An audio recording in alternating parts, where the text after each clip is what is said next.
안녕하십니까, 문틀란TV입니다. 백원우 전 민정비서관이 자신에게 제기되는 정치 공작 의혹 관련해 최근 잇따라 입장문을 내놓고 있는데 그 내용들이 오히려 거센 역풍을 불러일으키고 있습니다. 백원우는 28일 김기현 전 한국당 지자체장 후보 첩보 이첩 관련해 통상적인 사안으로 분류해 일선 수사기관이 살펴보도록 단순 이첩한 것 이상이 아니다라며 특별히 기억나지 않는다는 취지의 주장을 했습니다. 그러나 백원우의 이 같은 해명은 거짓일 가능성이 높습니다.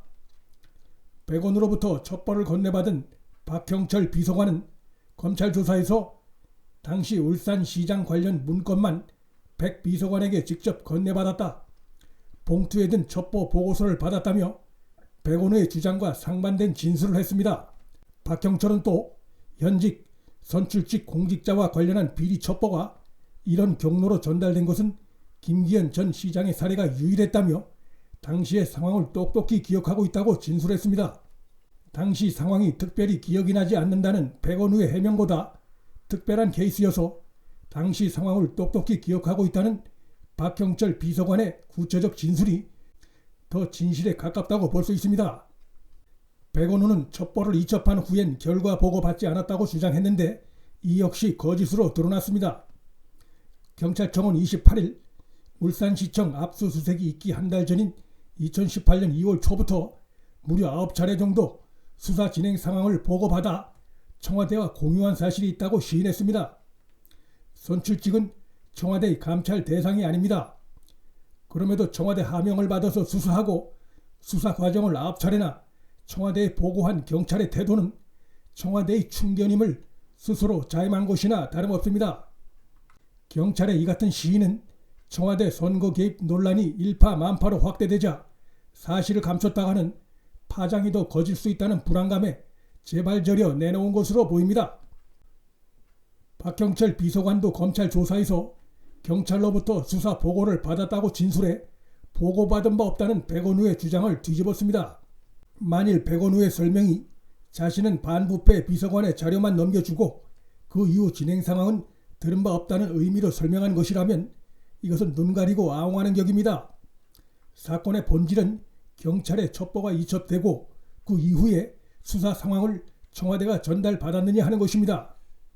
백원우의 설명대로라면 훗날 문제가 될 소지가 있는 첩보를 박형철에게 건네주고 자기는 발을 뺐다는 것이니까 죄질이 더 나쁠 수 있습니다.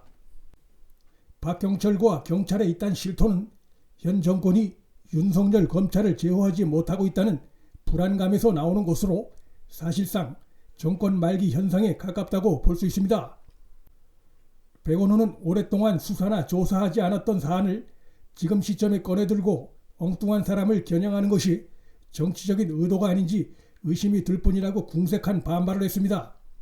하지만 이러한 반발 역시 울산지검이 조목조목 반박함으로써 설득력이 없는 것으로 드러났습니다. 울산지검은 28일 김기현 측을 수사한 경찰 관련자들이 그간 소환 조사에 대부분 불응했다고 밝혔습니다.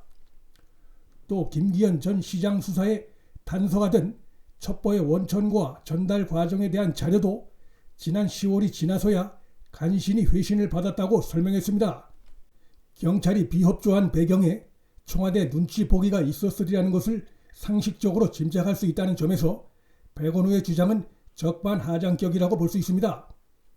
백원우는 선거 개입 의혹 관련해 잇따라 입장을 내놓으면서도 첩보의 최초 생산 과정에 대해선 입을 꽉 다물고 있어 더욱 의혹을 키우고 있습니다. 그런데 언론 매체인 조선 동아 등에서 이 의혹과 관련될 수 있는 의미심장한 보도를 내놨습니다. 전직 청와대 특감반원들은 이들 매체와 인터뷰에서 백원우가 민정비서관 산하에 특감반과 유사한 형태의 별동대를 운영했다고 폭로했습니다. 한국당 김기현 후보 관련한 첩보가 이곳에서 생산됐을 가능성이 있다고도 주장했습니다. 이들 주장이 맞다면 과거 권위주의 정권 권력기관의 음습한 행태를 떠올리는 것이 아닐 수 없습니다. 김기현 후보에 대한 수사를 지휘한 황운하 당시 울산경찰청장 역시도 거짓말을 하고 있다는 정황들이 속속 나타나고 있습니다.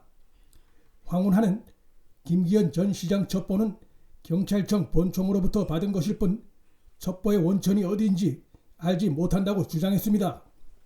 하지만 그는 울산경찰청장으로 부임하자마자 김기현의 별다른 혐의점을 찾지 못해 내사 종결한 수사팀을 질책하고 교체한 것으로 드러났습니다.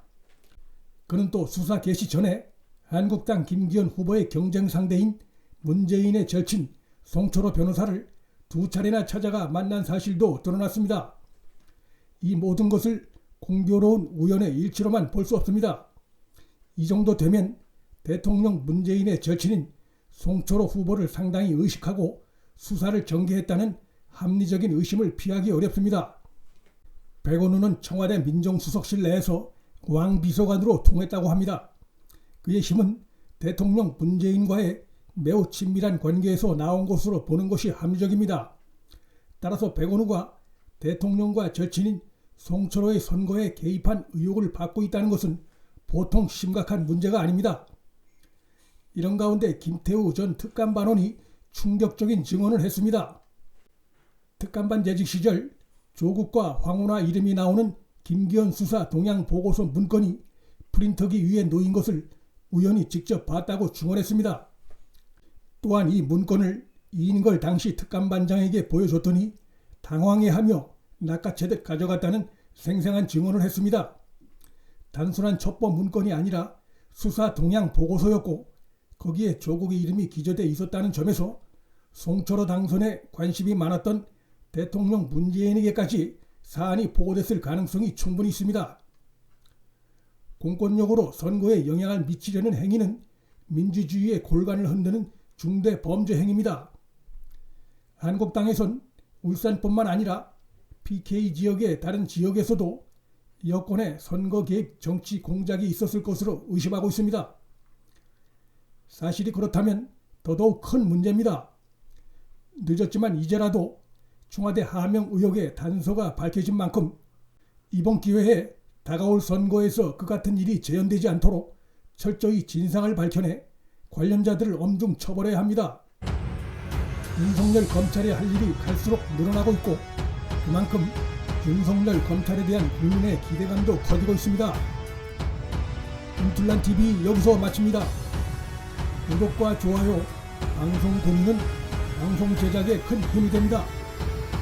알람 설정도 부탁드립니다. 시청해 주셔서 감사합니다.